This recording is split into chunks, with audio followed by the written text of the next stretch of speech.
Bienvenidos nuevamente. En la clase anterior establecimos las bases legales y filosóficas. Ahora vamos a ensuciarnos las botas.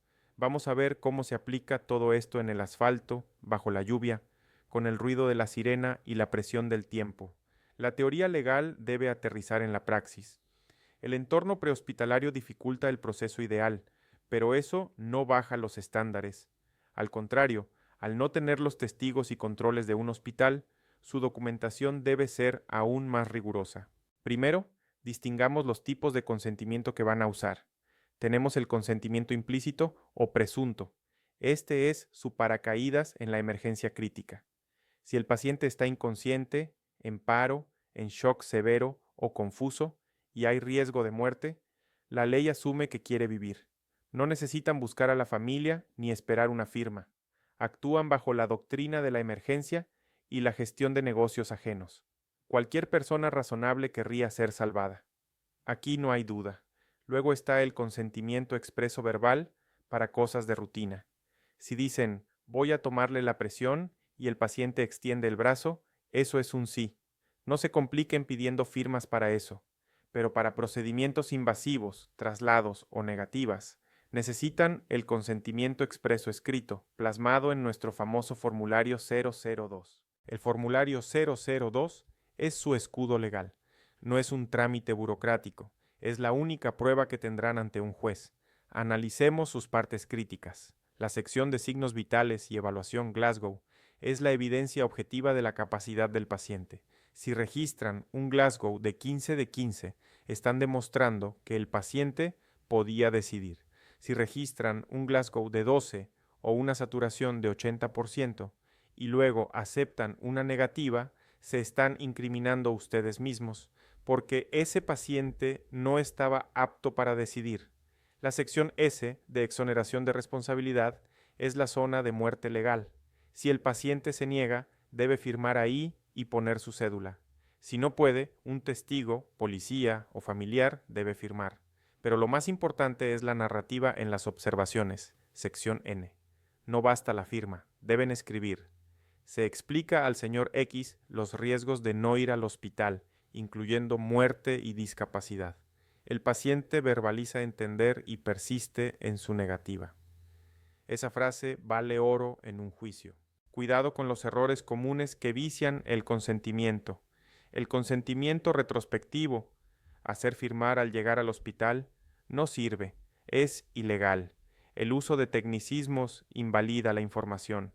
La coacción, si no firma se muere y es su culpa, anula la libertad. Y la falta de testigos en una negativa les deja vulnerables a que el paciente diga luego, yo nunca dije que no quería ir, ellos me abandonaron. Ahora, el núcleo operativo. ¿Cómo sé si el paciente puede decidir? En derecho civil, la capacidad se tiene a los 18 años, pero en emergencia hablamos de competencia clínica, que es situacional. Un adulto puede ser incompetente si está borracho, hipóxico o hipoglucémico. Niveles de oxígeno bajos, 85%, o azúcar baja, 60 miligramos por decilitro, alteran el juicio. Un diabético agresivo que rechaza la dextrosa no es autónomo, su cerebro está fallando. Un paciente con trauma craneal que repite lo mismo 10 veces, ¿qué pasó? No puede retener información y no puede decidir. Para evaluar esto rápido, usen el test de 4 pilares. Primero, entendimiento. ¿Puede decirme qué le acabo de explicar? Segundo, apreciación. ¿Cree usted que esto es grave para usted? Tercero, razonamiento. ¿Por qué decide no ir? Si les dice, porque los extraterrestres me curarán, falla. Y cuarto, comunicación. Debe poder expresar una decisión consistente. Si falla en uno, no es competente y ustedes asumen el control. El tema de los menores es delicado. Menores de 18 son incapaces legalmente. Deciden los padres. Pero existe el concepto de menor maduro. Un adolescente de 16 años tiene discernimiento para ciertas cosas. Sin embargo, en emergencia vital, si los padres rechazan un tratamiento que salva la vida del niño, por ejemplo, en un shock anafiláctico, el interés superior del niño prevalece sobre la patria potestad. Ustedes están obligados a tratar, incluso con oposición física de los padres, pidiendo ayuda a la policía. No actuar por falta de permiso en riesgo de muerte pediátrica es un delito. Gestionar una negativa, disentimiento, es más difícil que un código azul. Cuando el paciente dice no, su trabajo cambia a persuasión y documentación. Intenten negociar. Llamamos a su esposa. Vamos sin sirena. Consulten al médico regulador del ECU 911. A veces, la voz de un médico convence. Si nada funciona y el paciente es competente, debe firmar el descargo. Y muy importante, dejen instrucciones de retorno. Díganle, si cambia de opinión o se siente peor, llámenos, volveremos sin juzgarlo. Eso demuestra buena fe y evita la figura de abandono. Vamos a los casos difíciles, los dilemas bioéticos, testigos de Jehová. Si es un adulto lúcido y rechaza sangre, se respeta, aunque muera. La Corte Constitucional protege su libertad religiosa. Ustedes ponen líquidos, no sangre, y trasladan. Pero si es un niño, la religión de los padres no puede matarlo. Se transfunde bajo amparo legal. Paciente psiquiátrico con intento suicida. Alguien que se quiere matar no tiene autonomía válida en ese momento. Su juicio está nublado por la patología. El Estado debe proteger la vida. El traslado es involuntario y obligatorio. La policía asegura la escena. Ustedes sedan o inmovilizan y llevan. Dejarlo ahí, respetando su decisión, es asistencia al suicidio o abandono. Y la nueva realidad de Ecuador, el Código Plata. Si una banda armada intercepta la ambulancia y los amenaza para atender a un herido, la autonomía se anula por la violencia. Ustedes actúan bajo estado de necesidad. Su prioridad es su propia vida. No entren a zonas calientes, coordinen con policía. Cualquier consentimiento firmado con una pistola en la cabeza es nulo. Finalmente, la eutanasia y voluntades anticipadas.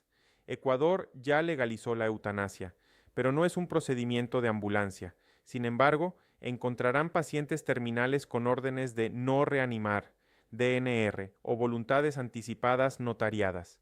Si el documento es válido y el paciente está en fase terminal, se respeta. Se brindan cuidados paliativos, analgesia, oxígeno, pero no se comprime el pecho. Ante la duda de la validez del papel, la regla por defecto es reanimar hasta que un médico aclare la situación. Vamos a extender esta sesión para abordar las consecuencias reales de fallar en estos procesos. Hemos hablado de lo que se debe hacer, pero ¿qué pasa si no lo hacen? Entremos en el terreno de la responsabilidad legal y las sanciones. La violación de los protocolos de autonomía y consentimiento los expone a una tríada de responsabilidades que puede acabar con su carrera. Primero, la responsabilidad administrativa. La Agencia de Aseguramiento de la Calidad de los Servicios de Salud, la ACESS, realiza auditorías de las hojas de atención prehospitalaria 002. Si un auditor encuentra hojas sin firmas, con tachones en la sección de consentimiento o sin la narrativa de la información dada en las observaciones, pueden imponer multas salariales o iniciar procesos para suspender su licencia profesional por incumplimiento de la Ley Orgánica de Salud. No es solo un papel mal llenado, es la evidencia de una falta profesional. Segundo, la responsabilidad civil. Basada en el Código Civil, se refiere a la indemnización por daño moral y daño emergente. Un paciente puede demandarlos si siente que fue trasladado contra su voluntad, alegando un secuestro civil, o si le realizaron un procedimiento no consentido que le dejó secuelas. Por ejemplo, si colocan una vía intraósea en un paciente consciente que pedía no ser pinchado y eso le causa una osteomielitis, el paciente puede demandar y ustedes deberán responder con su patrimonio personal. Y tercero, la responsabilidad penal, la cárcel. El homicidio culposo del artículo 146 del COIP se aplica si, por ejemplo, aceptan la negativa de traslado de un paciente infartado que estaba hipóxico y, por tanto, incapaz de decidir, y éste muere. La teoría del delito dirá que ustedes tenían el conocimiento técnico para evitar el resultado, pero fallaron en su deber objetivo de cuidado al no identificar la incompetencia del paciente. También realizar procedimientos invasivos a la fuerza en un paciente competente que se niega puede ser tipificado como delito de lesiones o agresión. La única defensa sólida ante esto es una historia clínica prehospitalaria impecable que demuestre paso a paso cómo evaluaron la capacidad y respetaron la ley. Quiero cerrar advirtiéndoles sobre errores comunes que he visto en mis años de docencia y práctica. El primero es el paternalismo autoritario, esa actitud de yo soy el que sabe y usted se calla, cargando al paciente sin explicar nada. Eso rompe la alianza terapéutica y aumenta el riesgo de demandas. El segundo es la discriminación sutil, brindar una atención de menor calidad con menos empatía o analgesia a pacientes estigmatizados como habitantes de calle, personas ebrias o de grupos LGBTIQ+. Eso viola el principio de justicia y los derechos humanos. Y el tercero es la falacia de la vida a toda costa u obstinación terapéutica. Iniciar RCP en pacientes con signos evidentes de muerte o enfermedades terminales solo para que la familia vea que se hizo algo es maleficencia. Es una falta de respeto al cadáver y prolonga el sufrimiento familiar innecesariamente. Su trabajo es técnico, sí, pero su marco de actuación es ético y legal. No lo olviden nunca. Recuerden, compañeros, violar estos protocolos no solo es una falta ética. La ACES les puede quitar la licencia. Un paciente los puede demandar civilmente por millones y la fiscalía los puede meter presos por homicidio culposo o lesiones. Su única defensa es una hoja 002 impecable que narre cómo evaluaron la capacidad, qué informaron y cómo respetaron la ley. La bioética no es filosofía, es su chaleco antibalas legal. Úsenlo bien. Muchas gracias.